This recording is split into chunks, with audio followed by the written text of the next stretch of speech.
Hey, how's it going? Hey, so RMB, what's up, brother? Brother, how's it going, man? I'm glad you're here. You fellow bald, man. Fellow bald here. Can we do a touch of the Yeah, there you go. Boop. There you go. So that's number one. So we got to get that out of the way. We almost summoned Jay-Z in that moment, but it's just not. We got to figure it out. We'll connect. He's got a JDZ. You got to lock in, bro. You got to lock in. 100 crusty. We got to get those on crusties down. Oh my God, he inhaled it. He did. So we have Team Maelstrom in the house. It's not the only member, of course. You're one of the members. Well, one of. RMB is here hanging out with us. Made top 8s in our Merlin 10K. A feat to be very proud of. I got to tell you. Oh yeah, I'm super happy. Yeah, it was. In your deck is so much fun to see for some people. And you think I'm a degenerate and I enjoy discard. That's fair. So that's me. Some people might not agree with. So the first question I'm going to ask you, and we're going to show the deck on screen. Okay. So just know that everyone will see the cards if you want to talk about them specifically. But the first question is, how did you come to this meta choice? Why is this what you brought down here to Southside Gate? So like, I'll take you through like the process of like I've spent the last 3 weeks prepping for like this event specifically because like I knew that I was going to come to it. Unfortunately, I couldn't come to the last one because I had a family reunion. I was here at the one before that. Yeah. And like. I played Purple Seal for that event, and I played the Rabbit build, and I should have played the Doc build that time, and I was like kicking myself because I like just barely made top cut. But so I started off. I spent about 2.5 weeks post Hiram Fortisphere ban trying to find a path forward for Sapphire Steel, and what I eventually came to the conclusion was that like both the ramp and item builds of the deck just don't have enough to compete with some of the more prevalent decks in the meta right now, unfortunately. I do think that like Kiwi still has like it has its I mean, look at Jack Shadows right now. He's playing out top 4. And you know, he did well on Kiwi today. Like Kiwi is a good deck, but it's a very different type of Sapphire Steel deck, unfortunately. So like if you're not into like the curve out plan. So like I couldn't figure out Sapphire Steel, so I started exploring into other things. I linked up with Habibi. Yeah. And we were working on Amber Steel together. I like played Amber Steel, went to like a couple locals, played Amber Steel. I was like, yeah, this deck's like cool and whatever, but like, you know, it's not really my jam. It's not Sapphire Steel, unfortunately. It's a good deck. Like it definitely is gonna have some nut draws that it doesn't matter what your opponent's playing. Like if I'm on the play, you're just not winning the game, as you saw in my matches. But I played that for a little while. I wasn't really feeling it. Humble and I spent an egregious amount of time. Shout out to Humble. Yeah, shout out Humble. Shout out Mr. Moofman himself. We spent an egregious amount of time like working on Ruby Sapphire items. Okay. Because like that was the closest feeling I had to like playing Sapphire Steel. It was like I still got to play, you know, the Scrooge, the Maurice's Workshop. We were playing the Queen Diviners. The deck was like, when it popped off, it popped off. Right. But like, it was not consistent. And like me personally, I'm a person that I don't value high roll as much as I value consistency. Yeah. Like I typically want consistency. So I put that down and I picked up Blurple.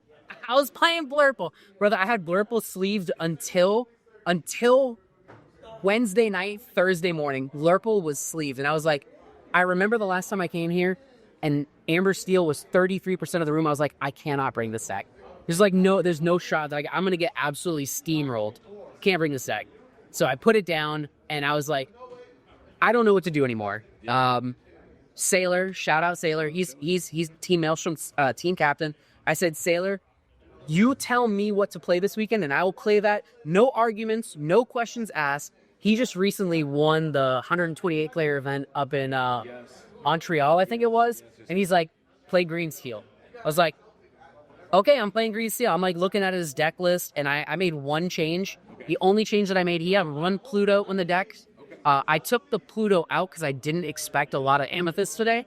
And Pluto is historically in there for like the Amethyst matchup. I took it out, and I put in the third Muses because I wanted Muses in the Amber Steel matchup.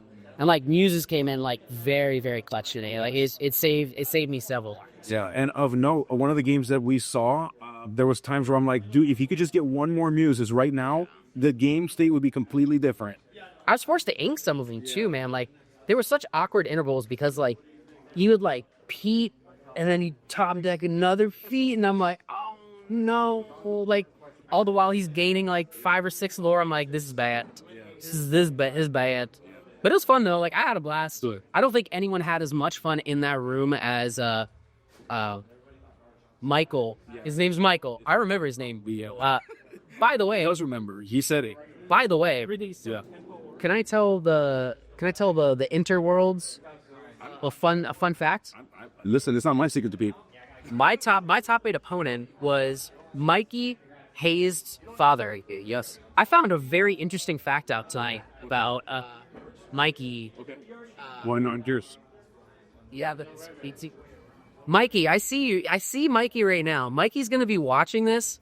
I'm not gonna spoil it, but Mikey, when you watch this, just know that I know, and I'm gonna hold it over your head. It's somehow. Listen, RMB is not. He's not beneath blackmail. Just know that. Yeah, no, absolutely. No, it's 2025. Blackmail's not off the table. It's never off the table. All right, so you made it to top 8. Yep. Is there so you mentioned the users being a key thing, and what I really love is you talked about your philosophy, the consistency piece being way more important, and it's interesting that Sailor had this one inconsistent thing, and you're like, you know what? Let's go ahead and let's show this Muses thing out. Let's add one more. So I think that's an important thing of note. I wouldn't say that it was inconsistent. I would say that it was a tech option that I didn't feel like I needed the tech option. Fair. And if you can give yourself a little bit more of seeing something right in a different place, that makes sense. What other cards? So we talked about the Muses. What other cards in your deck were just high value, just like the highest value? Pete Space Pirate. Yeah, you're naked. Pete Space Pirate won me so many games today. It's not even funny. That card, like historically, like the in retrospect, when I cut the Fudo and I was considering what to put in that slot. The 2 cards that it was between Muses and Cricky. Okay. Those are the 2 cards. I do think that Cricky would have been very, very beneficial today. Okay. I'm kind of you don't 0 Crickies. Yeah, I'm kind of kicking myself that I didn't play at least like one of that card.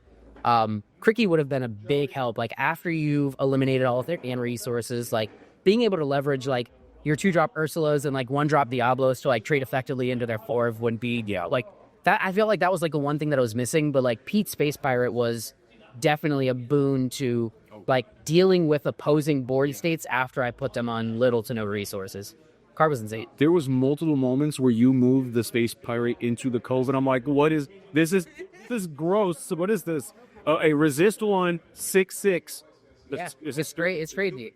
They don't have anything big enough to like to deal with it. That's why like when I Ursula'd and I saw he had whole new worlds and he had world's greatest criminal mind, I was like, we're gonna take. I don't mind. I won't mind a fresh hand. Granted, the hand was like not good, but I was like, you're not taking out my Space Pirate. Oh yeah, no, that was a good ball. Goodness gracious, RB, I gotta say, man, thank you for coming out. Thank you for being you. Okay, being dude, just so funny, and I love how easily we connect, and just how you connect with people in general. Like you are, and Maelstrom in its entirety. I think every member is just somebody who is. They are representative of the community. They are leaders of the community, and they stand up for those that they support. So I'm all day team Maelstrom, even though I got my own team. Yeah, of course. But it's been like, let's get real, like we're all friends. Yeah, 100%. It's about lifting everybody up. Like as long as you guys keep hosting these things, man, I'm gonna keep coming down. My dog. My dog. Did you hear it? That was the most perfect clap I've ever known.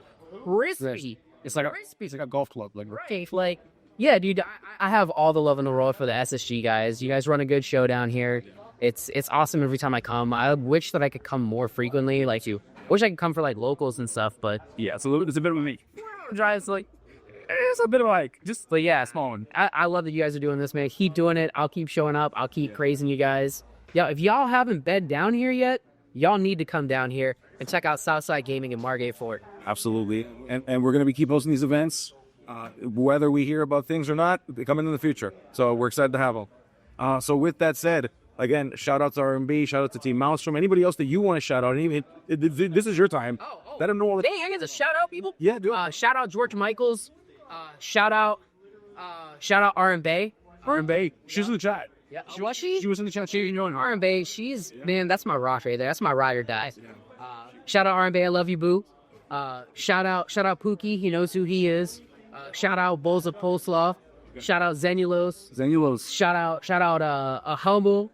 We love. Shout out Venable Arca. We love that. I don't know why that's his name, but like shout out that dude. Yeah. Shout out Sailor because like I got the coolest. Yeah. I got the coolest captain. Shout out Sarah. Sarah. Oh, we love Sarah. Yeah, dude, shout out to everybody. If I didn't shout you out, I'm shouting all of us out as a community. Yeah, let's come together. I know everybody might be feeling a little bit down, might be feeling some type of way about some of the information that like we may or may not have seen, but rest assured that I think everything is going to be fine. I think the game is moving in a very positive space. I'm still going to be heavily involved in this game. I'm not going anywhere. No matter how many cards they banned from my color pairing, It's like they hate you. for real. Like they hate you, bro. I'm telling you, man. I felt like I read that thing and they were like, we're banning this card because RMB's too balls, and I was like, You break this card right now. Like, why'd you do that, bro? it was Zan actually. It was Zan's supposed to. Zan, road class cards, dude. Come on. He's like, shout out my Metafy. I broke it. Like, and the crazy thing is, our decks were identical. Yeah. The difference was I wasn't playing Oswald because I like consistency. Yeah, exactly. Yeah, you don't gamble as much. The Zan's a gambler during yeah, no. Yeah. But yeah, shout out all you people that are watching at home. Love you guys. And on behalf of SSG, you got to come out here. Yeah, as you see, we have a great time. We've got people that are just awesome rocks and pillars of the community. You get to see some awesome gameplay out here. Nothing like it. Come join us. We'll be here, and we'll see you all later.